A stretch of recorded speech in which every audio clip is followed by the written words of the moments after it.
Bonjour, bienvenue sur ocode.fr. Dans cette vidéo, je vais vous faire découvrir la prise T2.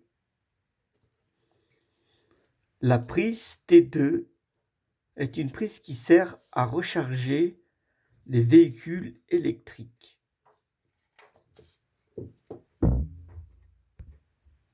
J'ai donc récupéré un chargeur qui était HS sur le bon coin et je l'ai réparé.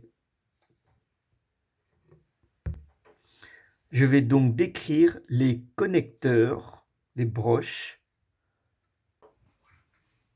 La prise T2 contient 7 fils. 1, 2, 3, 4, 5, 6, 7. Ici, il y en a 2 qui n'est pas utilisé. Donc, sur le connecteur là est marqué plusieurs indications. Donc, PP, celui-là, c'est celui-là.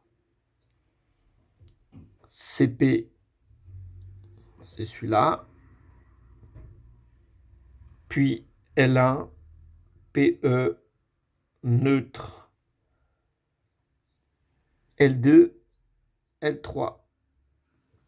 Alors, PP veut dire proximité pilote, pré-insertion.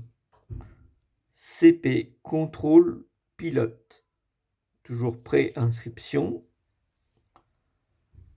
L1 pour la phase 1.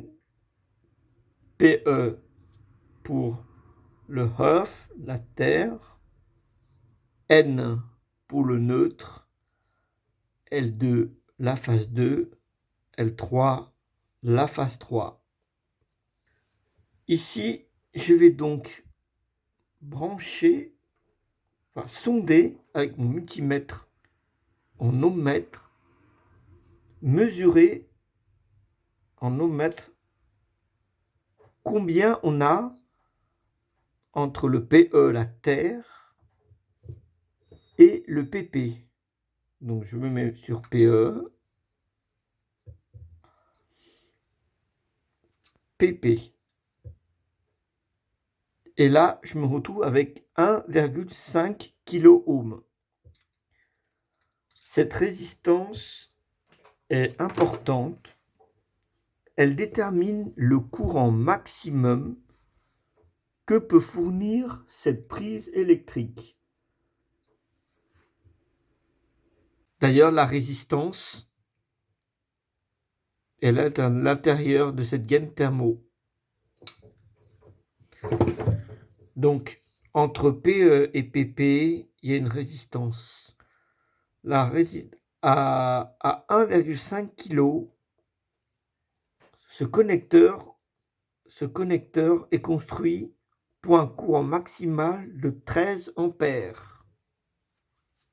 Donc, pour savoir combien la puissance maximale qu'on puisse recharger avec ce câble, on fait 13 ampères fois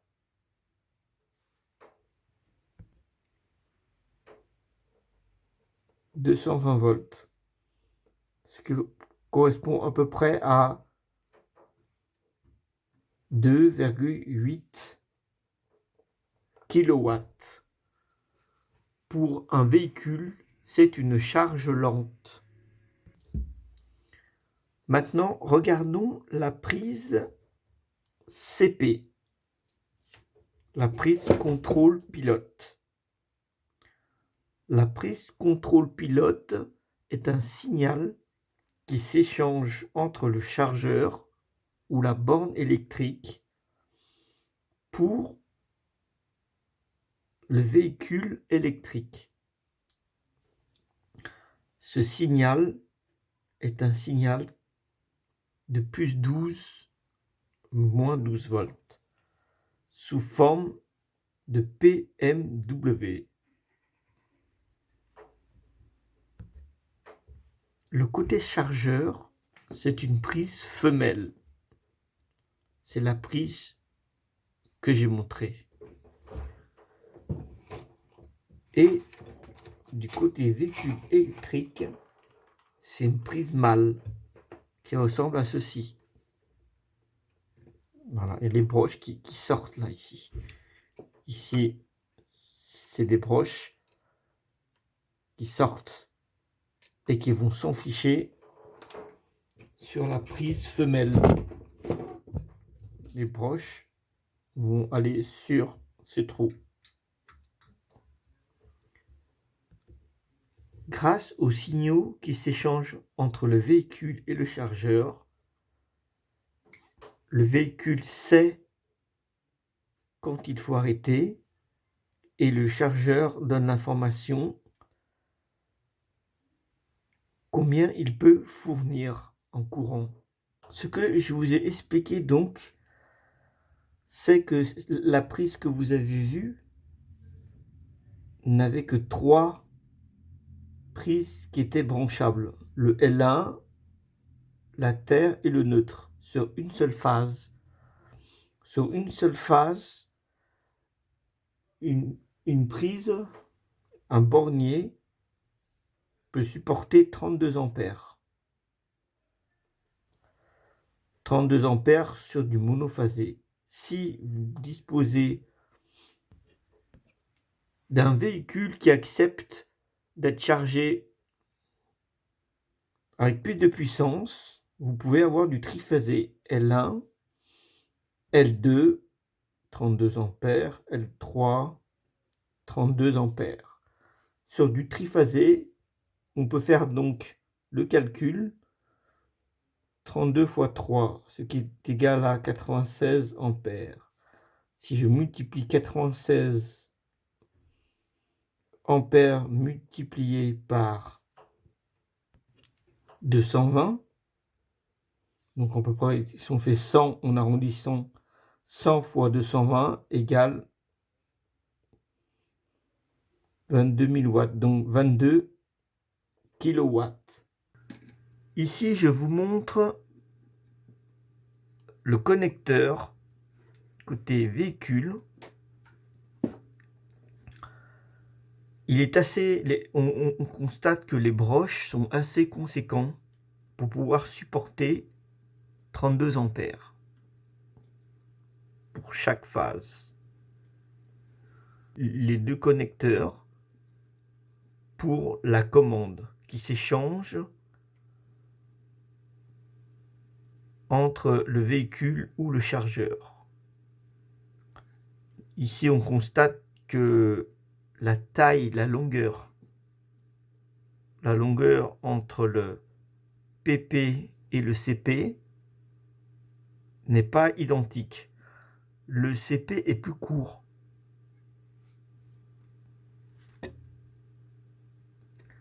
Pour pouvoir construire ces câbles, il faut posséder un assez gros fer à souder, comme celui-ci qui fait à peu près 200 watts de puissance. Au niveau de la plaque électronique, on trouve la carte principale est une petite carte qui est une indication visuelle. Nous avons ici la partie 220 volts. Nous pouvons voir qu'il y a un gros relais ici. C'est le relais qui va commuter entre le 220 volts pour charger la batterie de la voiture. Un filtre. Et derrière, nous pouvons voir 2 microcontrôleurs de même famille, STM32, STM34. Je pense que ce sont l'un des deux qui va générer le signal CP. Ici, dans ce chargeur qui provient de Smart, c'est la résistance ici qui est coupée, qui a brûlé, qui amène le 220 volts pour aller alimenter le transistor de découpage et le transformateur qui va découper pour faire du 5 volts.